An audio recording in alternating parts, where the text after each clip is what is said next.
Hello, everybody. My name is Alex Toddley. I'm the second participant in the Neuralink study, and I'm here to count us down to the demo in 5, 4, 3, 2, 1. Welcome to the Neuralink presentation. This is an update for the progress of the Neuralink team. It's been an incredible amount of progress. This is, we're going to start off high level, generally describing what Neuralink's doing, and then we're going to have a very deep technical dive so you can actually get an understanding of what exactly we're doing at a granular level and what we can do to enhance human capabilities and ultimately build a great future for humanity. So those are neurons firing. It's funny to think that me talking right now is a bunch of neurons firing that then result in speech that you hear and cause neurons to fire in your brain. Part of this presentation is about demystifying the brain. It is a remarkable organ. I mean, we are the brain, basically. When you say you, that really is, you're the brain. Like you can get a heart transplant, you can get a kidney transplant, but I don't know anyone who's gotten a brain transplant. So you are your brain, and your experiences are these neurons firing with trillions of synapses that somehow lead to conscious comprehension of the world. This is something that we have only begun to understand. We're really just barely at the beginning of understanding of what is the nature of consciousness. And I've thought a lot about what is consciousness? Where does consciousness arise? Because if you start at the beginning of the universe, assuming physics is true, the standard model of physics is true, then you have this Big Bang, the matter condensing into stars, those stars exploding. A lot of the atoms that are in your body right now were ones at the center of stars. Those stars exploded, recondensed. Fast forward 13.8 billion years, and here we are. And somewhere along that very long journey, to us at least, consciousness arose, or the molecules started talking to each other. It begs the question of what is consciousness? Is everything conscious? Maybe. It's hard to say where along that line. There's no sort of discrete point where consciousness didn't exist and then suddenly does exist. It seems to be maybe you have a condensation of matter that has a density of, we don't know what, the real answer is we don't know what consciousness is. But with Neuralink and the progress that the company's making, we'll begin to understand a lot more about consciousness and what does it mean to be. Along the way, we're going to solve a lot of brain issues where the brains get injured or damaged in some way or didn't develop in quite the right way. There's a lot of brain and spine injuries that we'll solve along the way. And I do want to emphasize that this is all going to happen quite slowly, meaning you'll see it coming. Sometimes people think that suddenly there will be vast numbers of Neuralinks all over the place. This is not going to be sudden. You'll be able to watch it happen, over the course of several years. And we go through exhaustive regulatory approvals. So this is not something that we're just doing, by ourselves without government oversight. We work closely with the regulators every step of the way. We're very cautious with Neuralinks in humans. That's the reason we're not moving faster than we are, is because we're taking great care with each individual to make sure we never miss. And so far we haven't, and I hope that continues into the future. Every single one of our implants in humans is working, and working quite well. And you'll get to hear from some of the people that have received the implants and hear it in their words. So what we're creating here with a Neuralink device is a generalized input-output technology for the brain. How do you get information into or out of the brain and do so in a way that does not damage the brain or cause any negative side effects? So it's a very hard problem. Generally, the reactions I've seen to this range from it's impossible to it's already been done before. Those people should meet, actually. The reality is that there actually have been limited brain-to-computer interfaces for several decades on a very basic basis. What we're doing with Neuralink is dramatically increasing the bandwidth by many orders of magnitude. So a human bandwidth output is less than 1 bit per second over the course of a day. So there's 86,400 seconds in a day.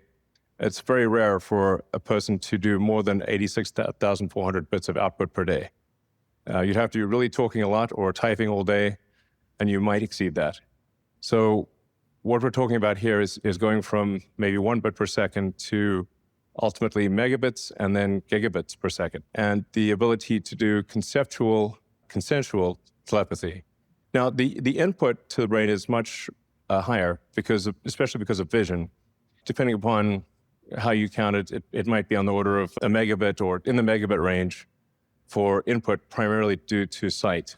But even for input, we think that can be dramatically increased to the gigabit plus level. And a lot of the thinking that we do is we take a concept in our mind and we compress that into a small number of symbols. So when you're trying to communicate with somebody else, you're actually trying to model their mind state and then take perhaps quite a complex idea that you have, maybe even a complex image or scene or kind of mental video, and try to compress that into a few words or a few keystrokes. And it's necessarily going to be very lossy. Your ability to communicate is very limited by how fast you can talk and how fast you can type. And what we're talking about is unlocking that potential to enable you to communicate, like I said, thousands, perhaps millions of times faster than is currently possible. This is an incredibly profound breakthrough. This would be a fundamental change to what it means to be a human. So we're starting off with reducing human suffering or addressing issues that people have, say if they've been in an accident or they have some neural disease that's degenerative, so they're losing capability to move their body or some kind of injury, essentially. So our first product is called telepathy, and that enables someone who has lost the ability to command their body to be able to communicate with a computer and move the mouse and actually operate a computer with roughly the same dexterity, ultimately much more dexterity than a human with working hands. Our next product is blind sight, which will enable those who have total loss of vision, including if they've lost their eyes or the optic nerve, or maybe have never seen, or even blind from birth, to be able to see again. Initially low resolution, but ultimately very high resolution, and then in multiple wavelengths. So you could be like Geordi LaForge in Star Trek, and you can see in radar, you can see in infrared, ultraviolet, superhuman capabilities, cybernetic enhancement, essentially. Along the way, this should help us understand a lot more about consciousness. What does it mean to be a conscious creature? We'll understand vastly more about the nature of consciousness as a result of this. And then ultimately, I think this helps mitigate the civilizational risk of artificial intelligence. We already sort of have 3 layers of thinking. There's the limbic system, which is your instincts, your cortical system, which is your higher level planning and thinking, and then the tertiary layer, which is the computers and machines that you interact with, like your phone, all the applications you use. So people actually are already a cyborg. You can maybe have an intuitive sense for this by how much you miss your phone if you leave it behind. Leaving your phone behind is it's almost like missing limb syndrome. Your phone is somewhat of an extension of yourself, as is your computer. So you already have this digital tertiary layer, but the bandwidth between your cortex and your digital tertiary layer is limited by speech and by how fast you can move your fingers and how fast you can consume information visually. But I think it's actually very important for us to address that input-output bandwidth constraint in order for the collective will of humanity to match the will of artificial intelligence. That's my intuition, at least. Let's see. And what this presentation is mostly about is attracting smart humans to come and work with us on this problem. So this is not a presentation to raise money or anything like that. We're actually, very well funded. We have a lot of great investors. Some of the smartest people in the world are invested in Neuralink. But we need smart humans to come here and help solve this problem.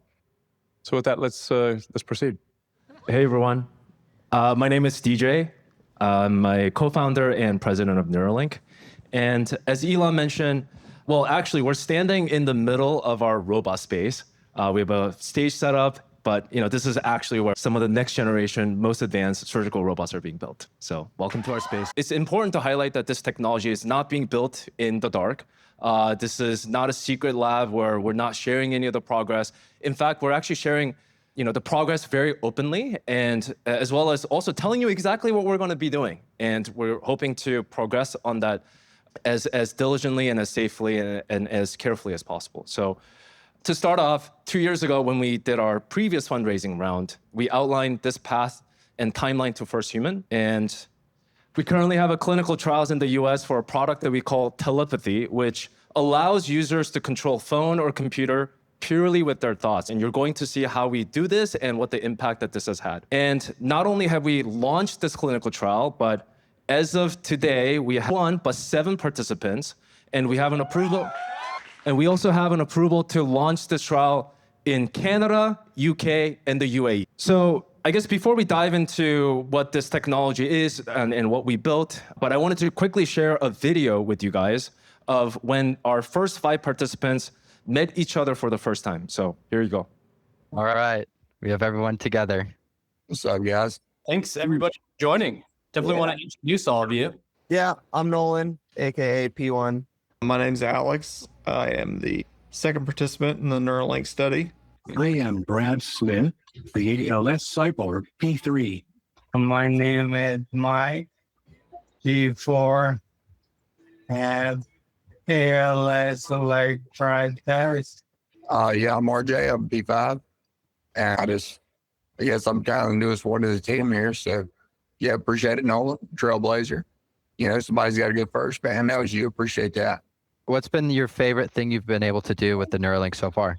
I've just had a good time being able to use it as I travel, flying and draw a little mustache on a cat. Had a lot of fun doing that. I mean, I've just had a good time playing around with it. Oh, you know what? I do know what my favorite BCI feature is. Probably not a feature, but I love WebGrid more than I love anything in my life, probably.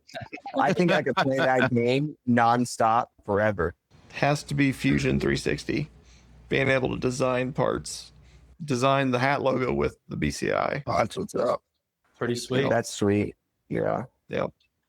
I have a little Arduino that takes input from my quad stick, converts it into a PPM signal to go to a RC truck. Cool. Little rock crawler. Well, Super cool. with the BCI, I wrote code to drive the plane with the quad stick. That's awesome. The best thing I like about Neuralink is being able to continue to provide for my family and continue working.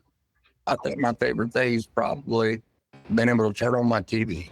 Yeah, like the first time in 2.5 years, I was able to do that. So it's pretty sweet. But I like shooting zombies. That's kind of nice. Excited to see what BCI's got going on. I got a question. What's your shirt say? I said I do a thing called whatever I want. Now, one of the major figure of merits that we have is to keep track of monthly hours of independent BCI use. Effectively, are they using the BCI? And not at the clinic, but at their home. And what we have noticed, and this is a plot of all of the different participants, first 5 participants, and their usage per month over the course of the last 1.5 years.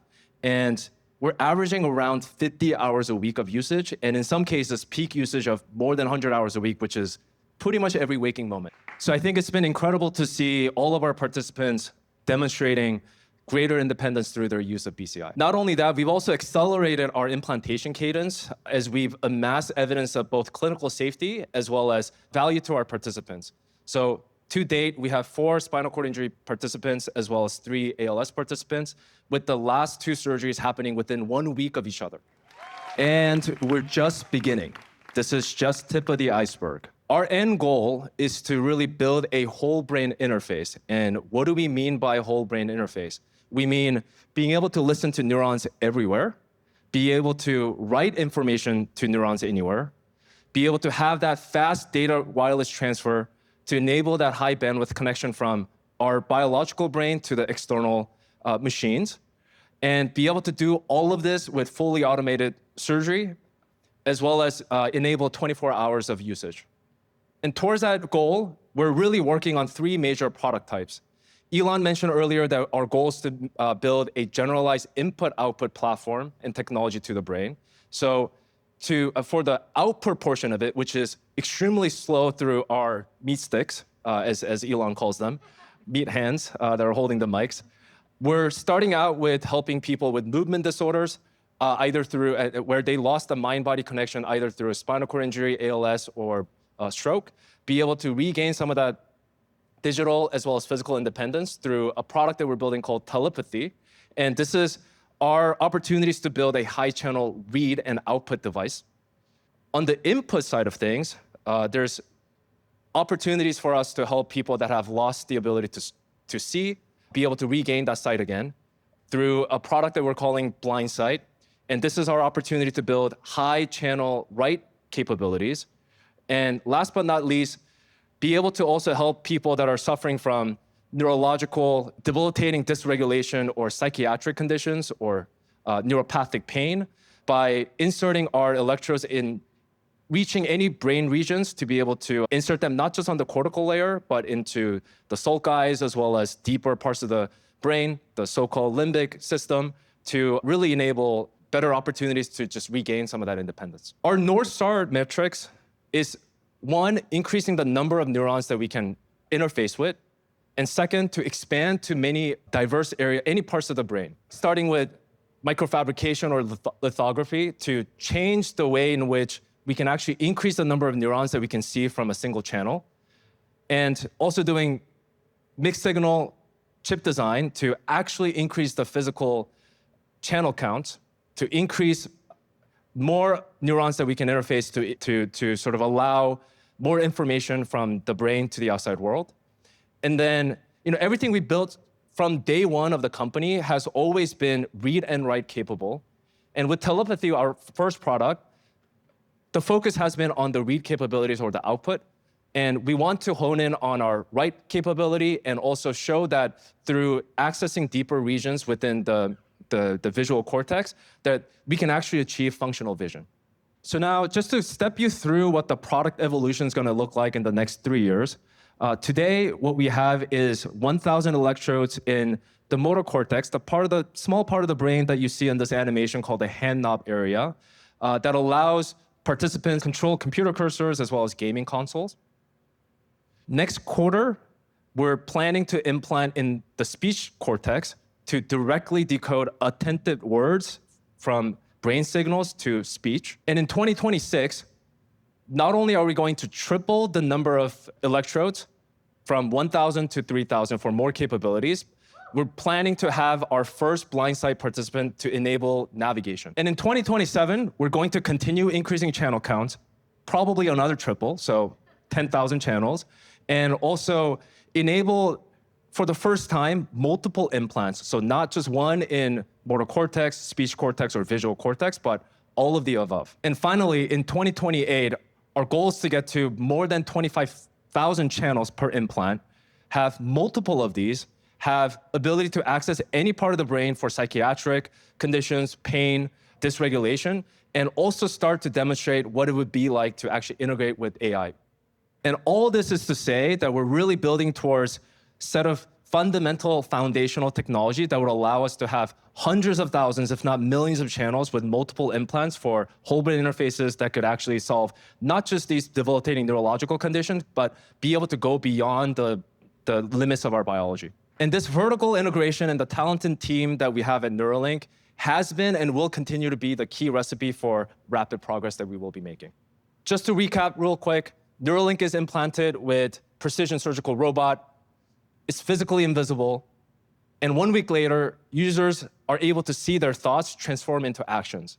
And to share more about what that experience is like, I'd like to welcome Sahej to the stage. What's up, guys? My name is Sahej. I'm from the brain-computer interface team here at Neuralink, and I'm going to be talking about 2 things today. The first thing is, what exactly is a Neuralink device capable of doing right now? And the second one is, how does that actually impact the day-to-day lives of our users? Very simply put, what the Neuralink device does right now is it allows you to control devices simply just by thinking. Now, to put that a bit more concretely, I'm about to play a video of our first user. His name is Nolan, if you remember from DJ Section. And what Nolan is doing is he's looking at a normal off-the-shelf MacBook Pro. And with his Neuralink device, as you're going to see, he's going to be able to control the cursor simply with his mind, no eye tracking, no other sensors. And what's special about this particular moment is this is the first time someone is using a Neuralink device to fully control their cursor. This is not your ordinary brain-controlled cursor. This is actually a record-breaking control, literally on day one, beating decades of brain-computer research.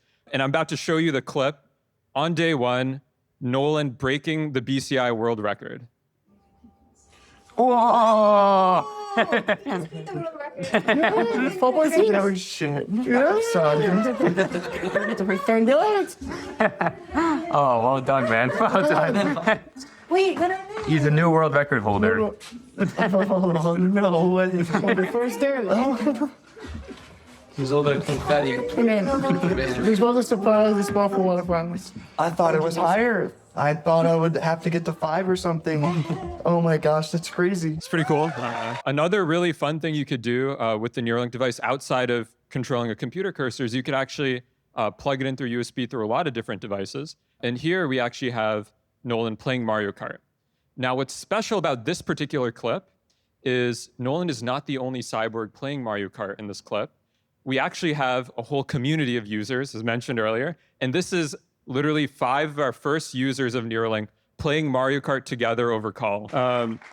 Mario Kart it's cool, you know, you're using one joystick and then you're clicking like a couple buttons to throw items. What would be even cooler is what if you could control 2 joysticks at once, simultaneously with your mind? What I'm about to show you, and I think this is for the first time someone playing a first-person shooter game with a brain-computer interface.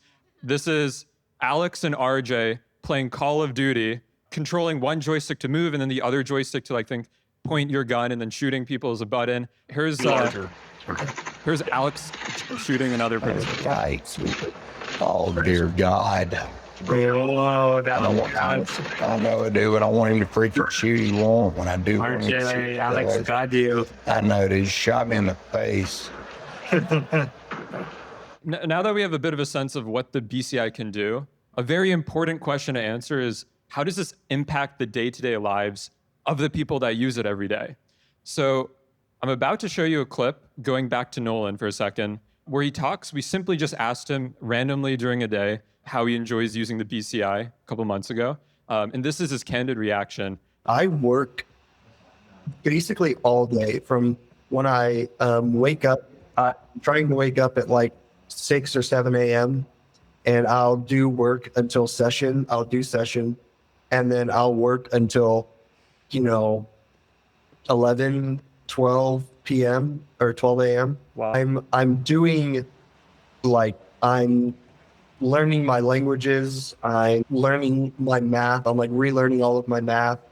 I am writing. I am doing a class that I signed up for. And I wanted to point out that this is not something I would be able to do without the Neuralink. Next, I want to talk a bit about Brad. You guys may already know him as the ALS cyborg. And Brad also has ALS. And what separates him from our other users is he's actually nonverbal, so he can't speak.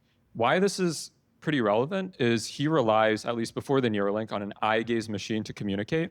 And a lot of eye gaze machines you can't use outdoors. You really need a dark room.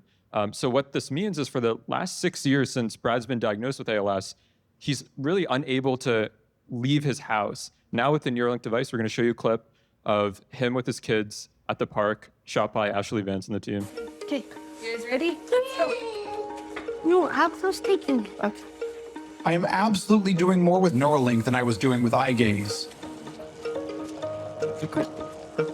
I have been a Batman for a long time, but I go outside now. Going outside has been a huge blessing for me. And I can control the computer with telepathy. Dad's watching. Look, he's watching on the camera. Did he lose one of the arms? The last user I want to talk about is Alex. You've seen some clips of him earlier. What's special about Alex to me is he's a fellow left-handed guy who writes in cursive all the time.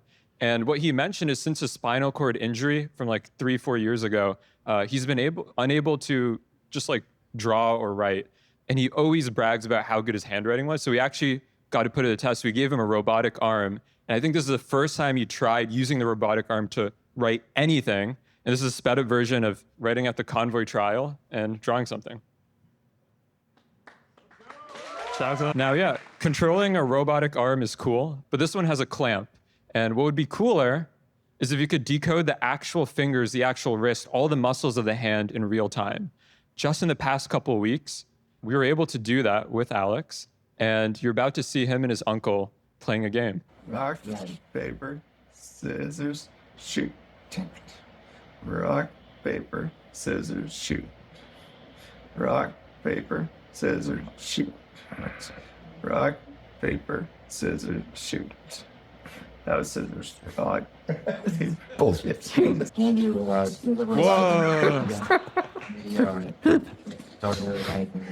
Cool. And controlling a robotic hand on screen is obviously not super helpful for most people. Fortunately, we have connections with Tesla, who have the Optimus hand, and we're actually actively working on giving Alex an Optimus hand so that he could actually control it in his real life.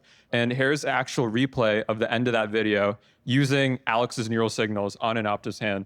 Sean, if you want to play that.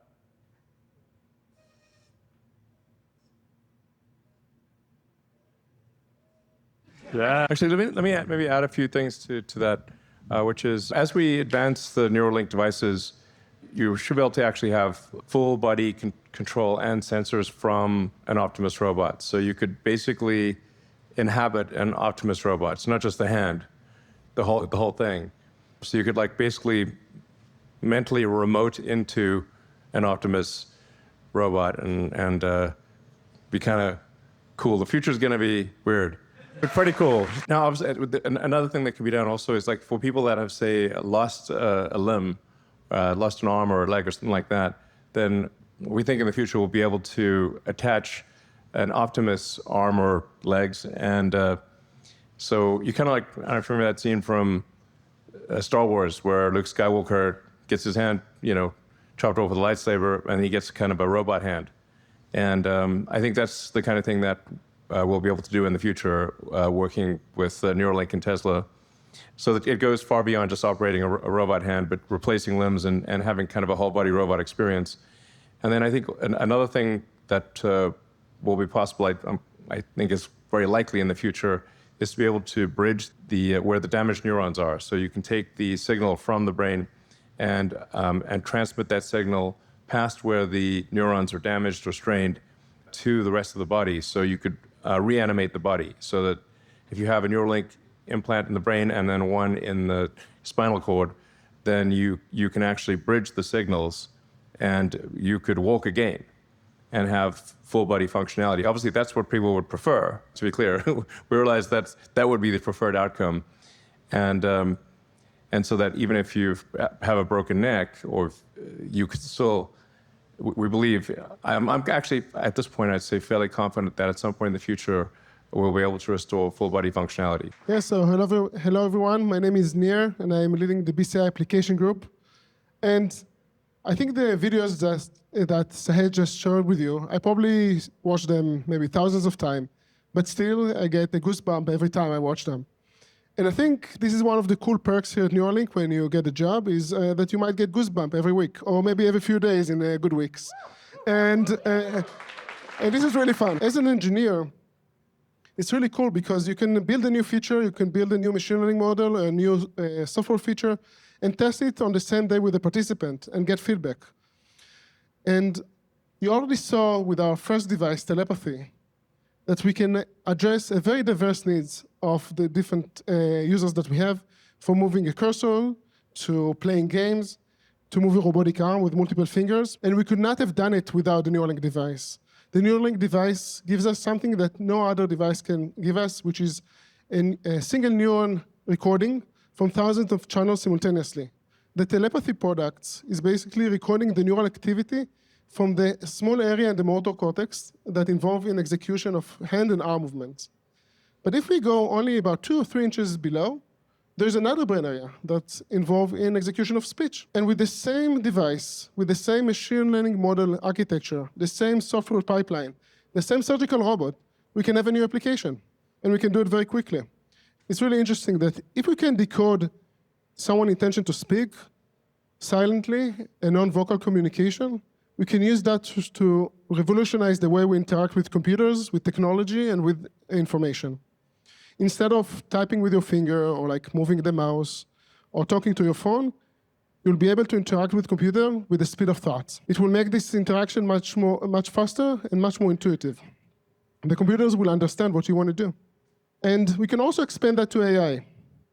We can now build an interface with AI that you will be able to retrieve information, will be able to store our thoughts anywhere, anytime, privately and silently.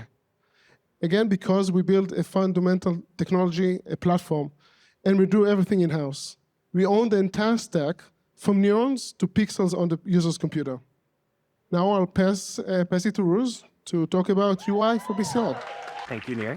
Each spike that our implant detects goes on a fairly remarkable journey to ultimately form a pixel on a participant's display.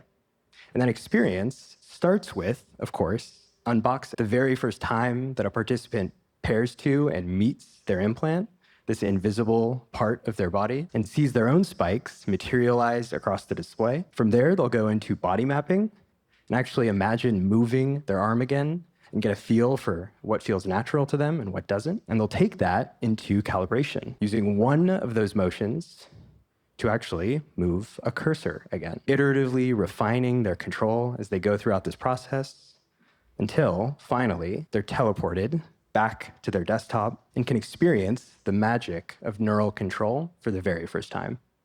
And our control interfaces is where the OS integration that we do really shines, letting us adapt both control and feedback for every interaction.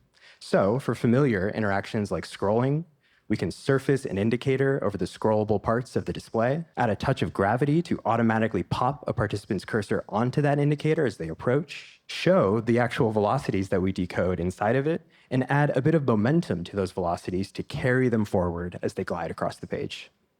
There are also unique interactions that we need to solve for in this space. For example, when a participant is watching a movie or just talking to somebody next to them, the brain is very active still, and that activity can actually induce motion in the cursor, distracting them from that moment. So when a participant wants to just get their cursor out of the way, they can push it into the edge of the display to park it there. And of course, we add gravity to sort of hold it still, but they can push it out with either just a firm push or, in this case, a gesture. And of course, it goes without saying that all of these control interfaces are designed hand in hand with our participants. So huge shout out to both Noland and Brad for helping us design these two. And those control interfaces, of course, extend to typing. We have a great software keyboard that does everything you'd expect it to, popping up when a participant clicks on a text field, giving them feedback about the click along the surface of the key, and supporting both dictation and swipe. Hi, everyone. I'm Harrison, an ML engineer here at Neuralink. And I must say, being an ML engineer at Neuralink is a bit like being a kid in a candy store. When you think of the inputs to most ML systems out there, you might think of pixels, of tokens, or of a user's Netflix watch history. The input to our systems is a little different. It is pure, raw brain power. And when we think about the ML systems we can build here at Neuralink, really we're limited by our imagination and our creativity. There's no reason our ML systems can't do anything that the human brain can do, such as controlling a phone, typing, or even gaming. Right here to my left is actual footage of Alex, one of our participants, playing a first-person shooter against RJ, another one of our participants.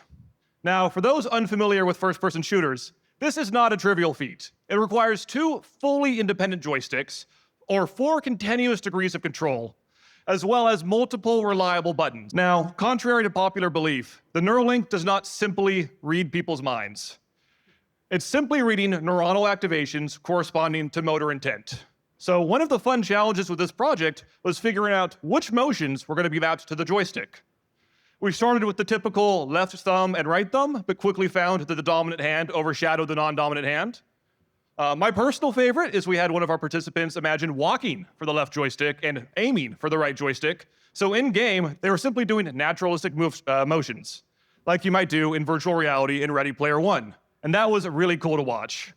What we ended up on was the thumb for the left joystick and the wrist for the right joystick. And I challenged the audience to try to replicate their motions. I'm really in awe of them being able to pull this off. I want to talk a bit about the progress to our cursor calibration experience. To my left here, you can see RJ completing his first ever cursor calibration with a redesigned open loop flow where he first gathered information about his intent and how to map the neural activity, to the first time he controls a cursor, to the final product where he has smooth and fluid control of his computer. And most remarkably, this experience took only 15 minutes from start to finish.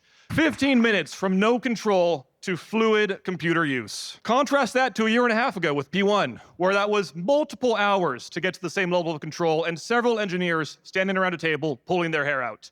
There was virtually no need for Neuralink engineers to even be at this session. This was basically an out-of-the-box experience for our participant. And even more remarkably, we're continuing to smash day one records, with RJ being able to achieve 7 BPS on his very first day with the Neuralink. Now, such an effective and efficient calibration process is only made possible by high-fidelity estimations of a user intention, or labels. And to briefly illustrate just how challenging of a problem that is, this is an animation of myself trying to draw circles on my desktop with a mouse. Now, the task was simple. Draw uniform circles at a constant speed repeatedly. And as you can see by that animation, I am horrible at that. Even though my intent was pretty obvious, unambiguous, the execution was really poor. There was a ton of variation in both speed and the shape itself. To visualize this a little differently, each row here is one of those circles unwound in time with synchronized starts. And you can just see how much variation there is in the timing of each circle as well as what I'm doing at any given point in time. Orthogonal to the labeling problem is neural non-stationarity, or the tendency of neural signals to drift over time.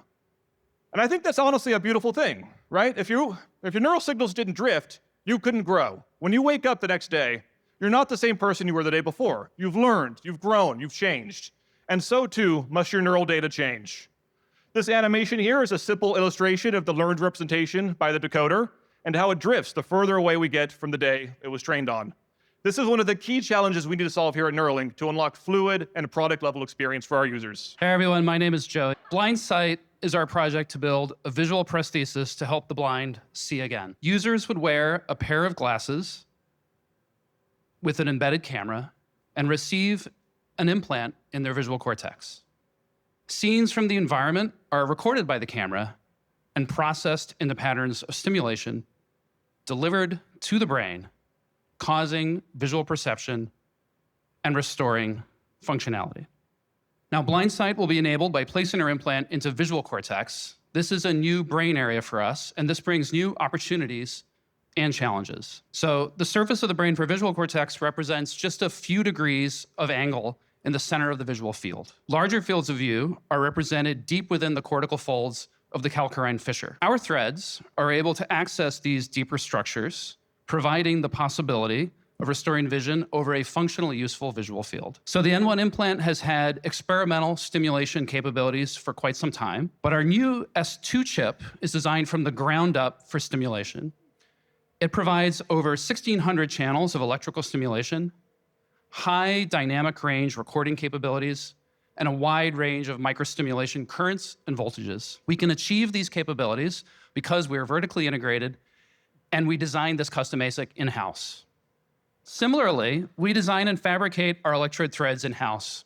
And here you can see one of our standard threads designed for recording in an electron micrograph. For Blind Sight, our requirements are a little different, and our vertical integration allows us to rapidly iterate on the design and manufacturing of these threads for this new purpose. So here, I'm using red arrows to highlight the electrode contacts, which are optimized for stimulation.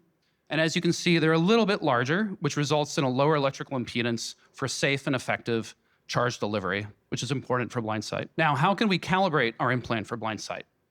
So here's one way. We stimulate on the array, picking, say, 3 different channels. The user perceives something, say 3 spots of light, somewhere in their visual field, and points at them.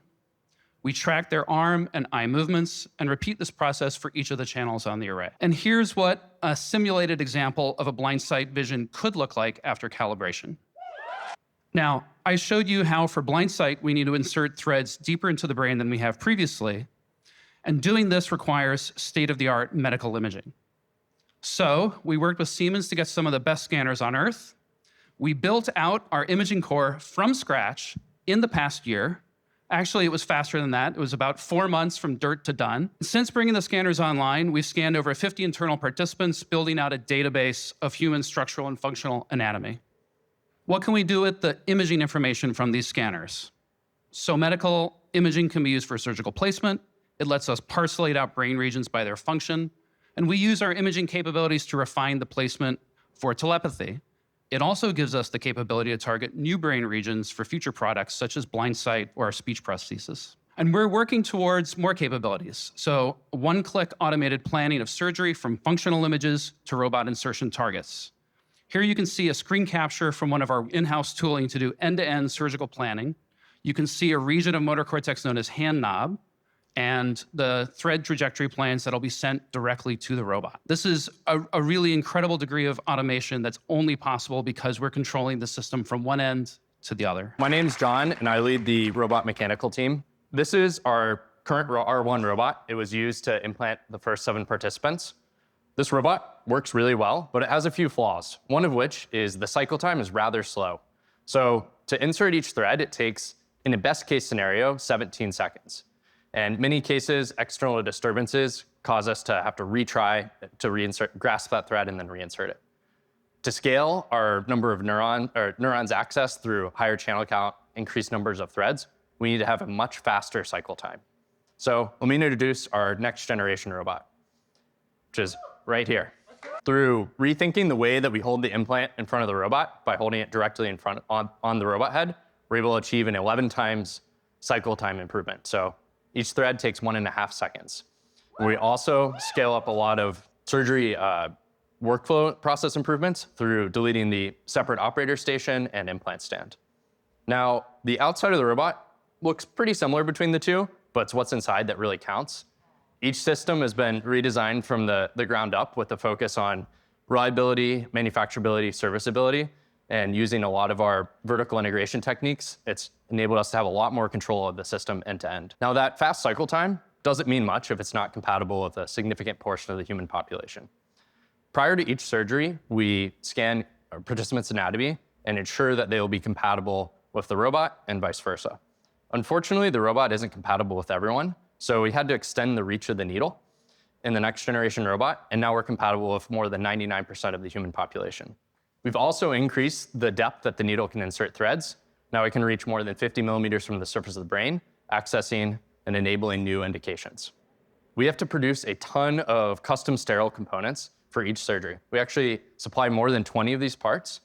Many of these parts are made through traditional CNC manufacturing capabilities, which we do just on the other side of this wall, actually, and some custom developed processes like this femtosecond laser milling used to manufacture the tip of the needle.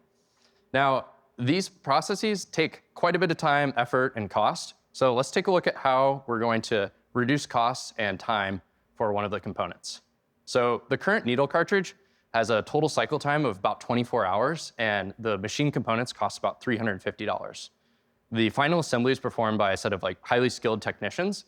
They have to glue a 150 micron diameter cannula onto this wire EDM machined stainless steel base plate. They have to electropolish a 40 micron wire into a sharp taper, and then they have to thread that 40 micron wire into a 60 micron hole in the cannula. This is done manually.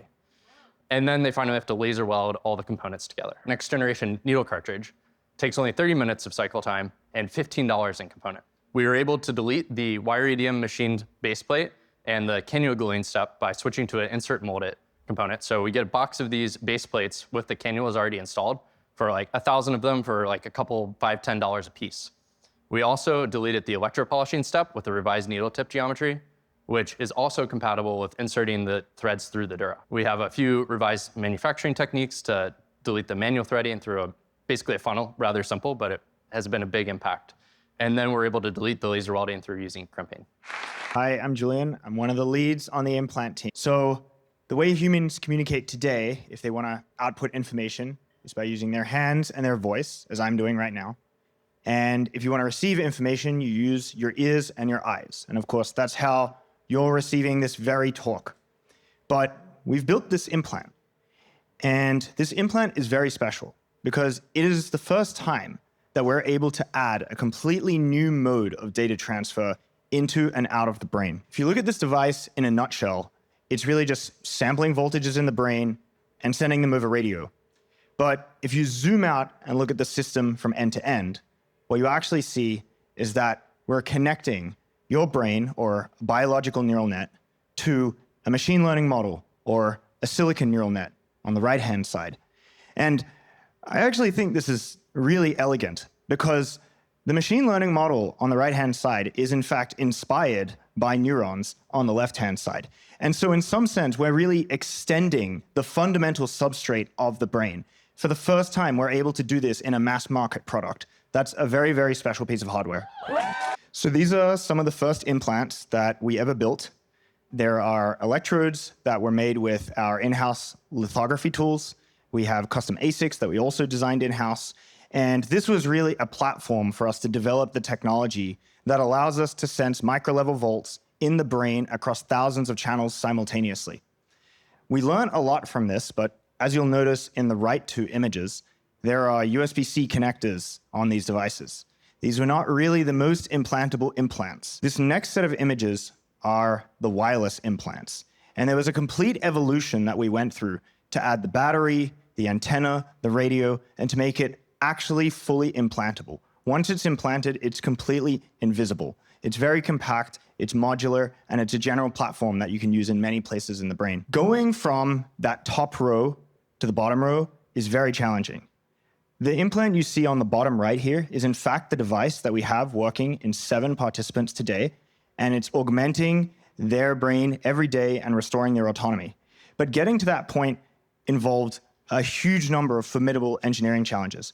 We first had to make a hermetic enclosure, passing 1,000 separate conductors through the enclosure of the device. We had to figure out how to make charging seamless and work with very tight thermal constraints in a very, very small area. And then we also had to scale up our testing infrastructure so that we could support large-scale manufacturing and very safe devices and have confidence in our iteration cycle. So what's next? We're going to be increasing our manufacturing so that we don't just produce, a small number of implants per year, but thousands and then eventually millions of implants per year. We're also going to be increasing channel count. More channels means more neurons are sensed, which means more capabilities. In some sense, we often think a lot about the Moore's law of neurons that we're interacting with. And in the same way that Moore's law propelled forward many subsequent revolutions in computing, we think that sensing more and more neurons will also completely redefine how we interact with computers and reality at large. I want to leave you with one final thought. When I was a child, I used a 56 kilobit modem to access the internet. If you remember what it's like, you would go to a website. You're lucky. Yeah. You lucky bastard. Yeah, when yeah. I was a child, we had acoustic couplers. Oh yeah, okay. So just beep at each other. Yeah, the first modem was the acoustic coupler. Incredible device, honestly. But then if you, if you're my age, you started with 56 kbit modem. you would go to a website and there would be an image and it would scroll slowly. It was loading pixel by pixel on the screen. So that's what it's like to be bandwidth limited. Now imagine using the current internet with that same modem. It's inconceivable. It would be impossible to do. So what broadband internet did to the 56 kilobit modem is what this hardware is going to do to the brain. We are trying to drastically expand the amount of bandwidth that you have access to have a much richer experience and superhuman capabilities. So I guess just to kind of close out and to recap, today, Neuralink is working reliably and has already changed the lives of 7 participants and making a real impact. And our next milestone is to go to market and enable scaling of this technology to thousands of people, as well as expand functionalities beyond just the movement to enable sophisticated robotic arm control, speech, vision, give sight back, and even getting to the speed of thought.